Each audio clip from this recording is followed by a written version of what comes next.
Hello, I'm Alice. Back when I was in college, life was a simple journey towards earning my degree and enjoying my days. Then, along came Samuel. He had a noticeable charm, though somewhat overbearing. Initially, I wasn't particularly drawn to him, but he was persistent. One day, he made the bold move of visiting my family home unannounced.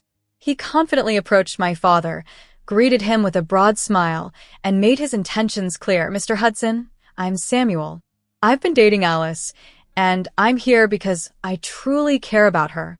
I want to assure both you and Mrs. Hudson of my sincerity." My dad was surprisingly impressed by Samuel's straightforwardness and old-fashioned respect. That evening, my father took me aside, his expression serious. "Alice, that young man Samuel, he seems reliable, with a strong character for showing up like this. Maybe you should consider seeing where this goes." Taking his advice, albeit somewhat reluctantly, I agreed to go on a date with Samuel. To my surprise, Samuel's charm came through when he dialed back his intensity. He was actually quite amusing and showed a genuine interest in our conversation. Gradually, his persistence began to win me over, and we started dating more seriously. It wasn't a cinematic romance filled with grand gestures or dramatic moments, but there was genuine comfort and enjoyment in our time together. Soon, college was behind us and there was Samuel proposing in front of my entire family. It felt right, so I accepted. Everyone was overjoyed, especially my parents. My father was particularly moved, warmly welcoming Samuel into the family. Life accelerated quickly from there. We got married, settled into a cozy home that my parents helped us choose, and then welcomed our son Jack.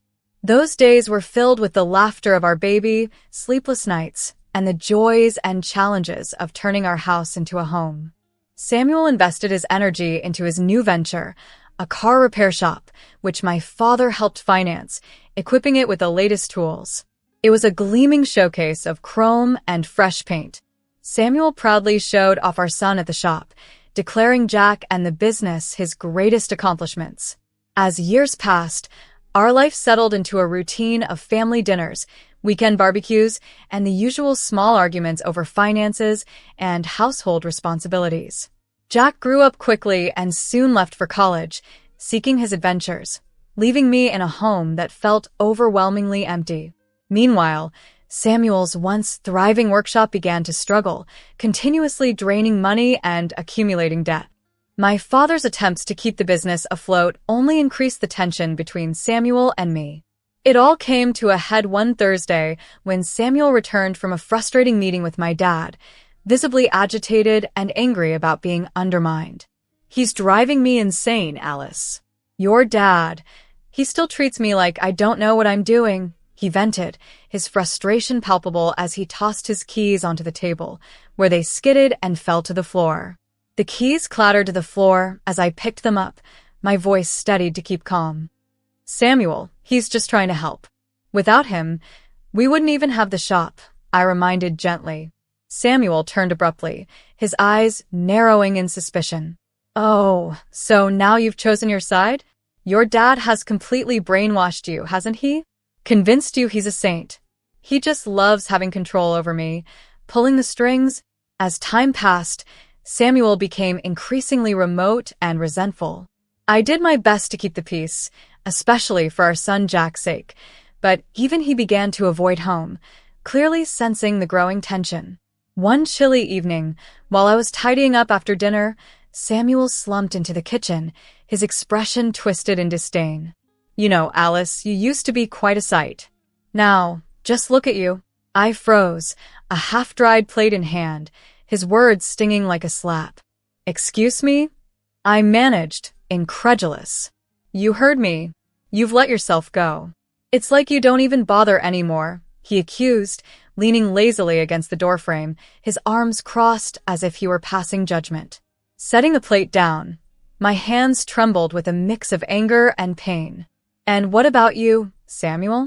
When was the last time you looked at yourself? When did you last treat me as more than just your housekeeper or cook?" He scoffed dismissively. "Please, Alice. I run a business. I'm out there every day working hard. What do you do?" Infuriated, I cut him off. Just sit around getting old and fat. Is that it? He didn't respond, merely turned and walked away, leaving me in the silent aftermath of our crumbling relationship.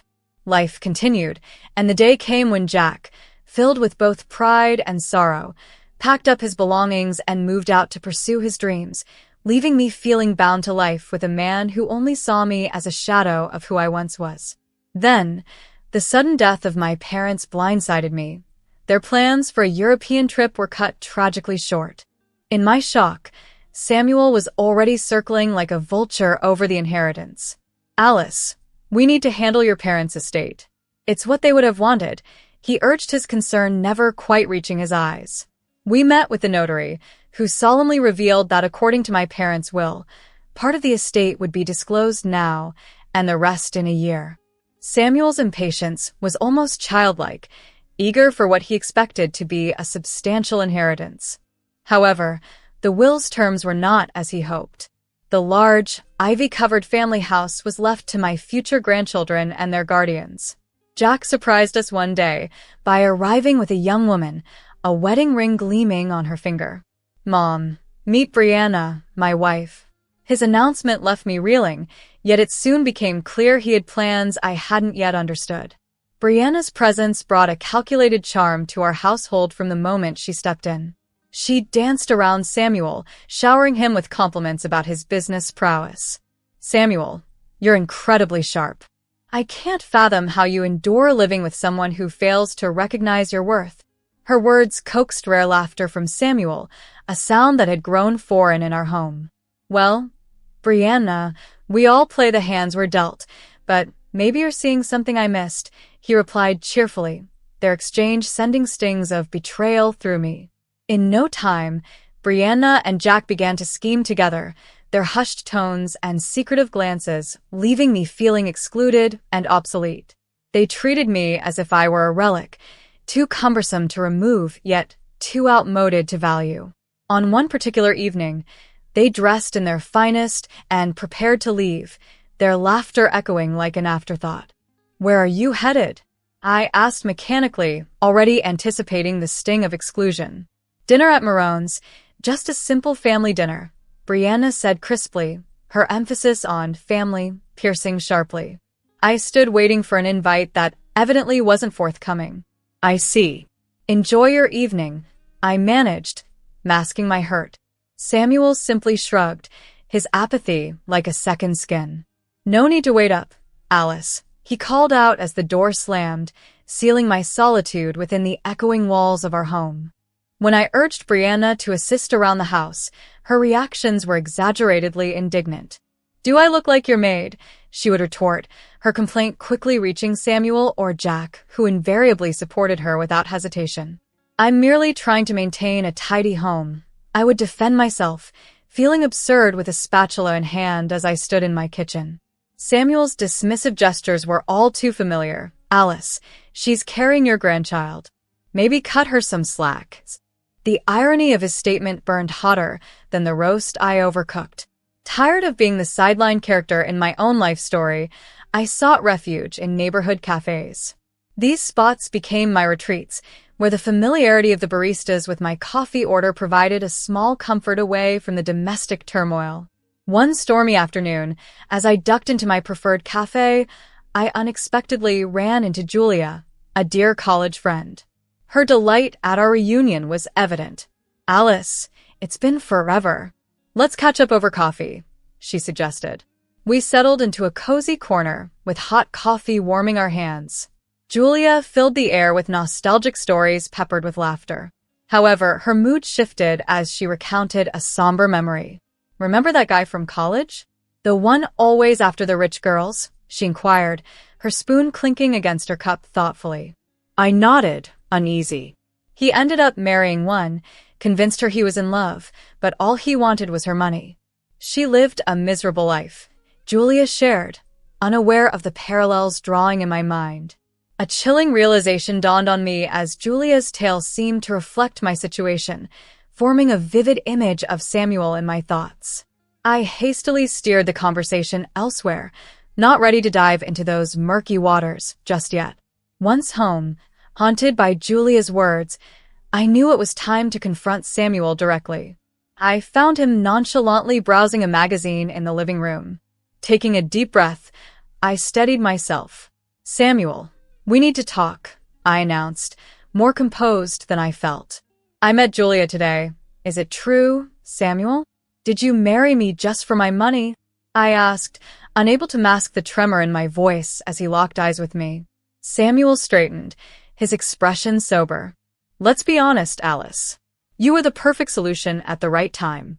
I had debts, and you had a way out for me." His blunt words hit me, a mix of betrayal and an odd sense of relief washing over me. The truth, harsh and unfiltered, laid everything bare. My life, as I had known it, was nothing more than a facade. Things took a drastic turn when Samuel declared we were moving. Not just any move, but into my parents' old house, the house that wasn't meant to be ours yet. And the worst part? He hadn't even bothered to consult me. "We're moving to your parents' place, all of us. It'll be better there, especially with the baby on the way," he announced casually over breakfast. I almost choked on my coffee. What? Why wasn't I included in this decision? "It's my family home, Samuel." His reply was chilling, devoid of any warmth. "Honestly, Alice, when have I ever needed your input for anything that matters? I've been looking forward to leaving that cramped house and finally enjoying life a bit. Your parents' passing just made it easier." His audacity left me speechless. Then came the real shock. He had sold our house. "I've handled everything. I sold the house and bought a new car for myself and one for Jack and Brianna. We're going to start living a little, Alice." I felt completely sidelined, discarded as if I were just another item being packed up and moved.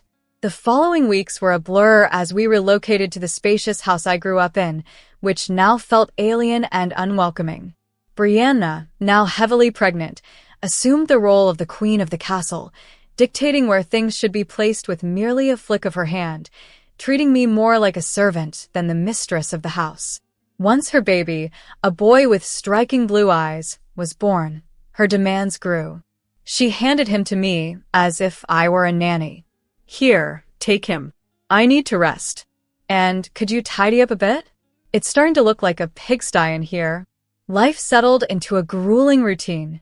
I was up at all hours, tending not just to the baby, but also to endless chores Brianna imposed on me. One particularly exhausting day, while I was knee-deep in laundry and baby formula, I reached my breaking point. "Brianna, can we talk?" I asked, trying to keep my voice steady despite my clenched teeth. She looked up from her phone, visibly annoyed at being interrupted. "What is it now, Alice? I'm your mother-in-law, not your servant. I can help with the baby, but you need to start doing your part around the house too." "It's also your home," I asserted. Brianna laughed, a sound as chilly as the frost in February. "My part? I am doing my part. I'm raising the next generation. Isn't it enough that I allow you to stay here?"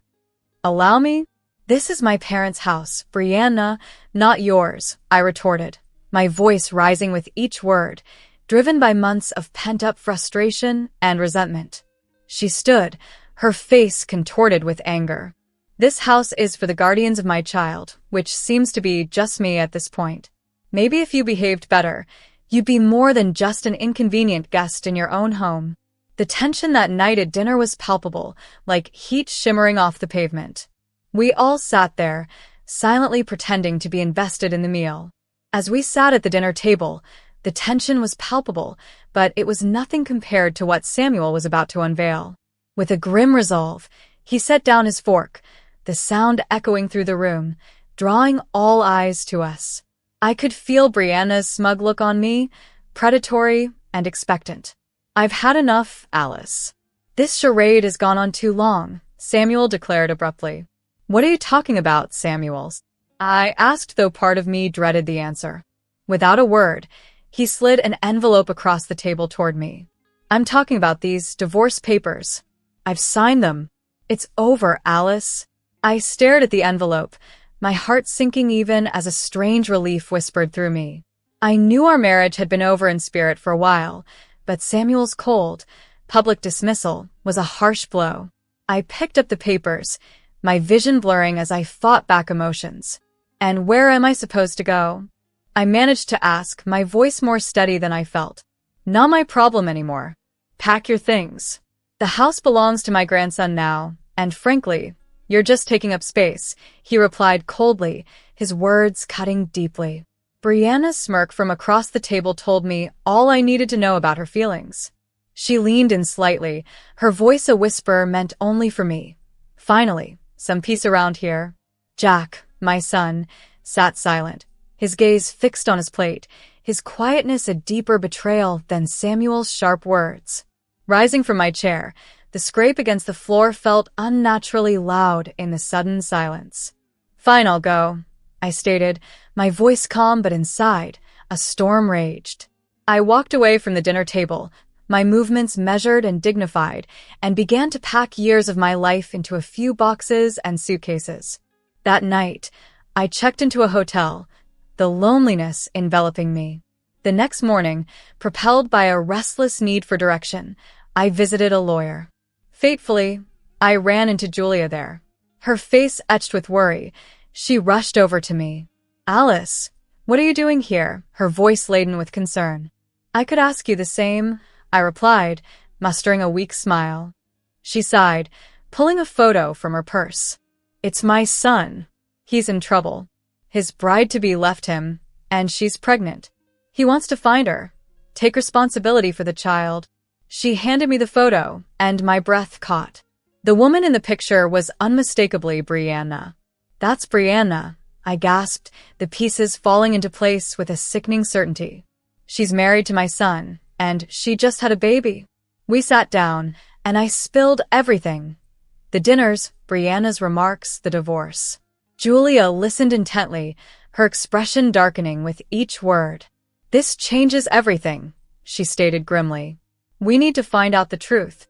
A few days later, I returned to the house under the pretense of collecting some last items. While there, I discreetly obtained a hair from the baby's brush.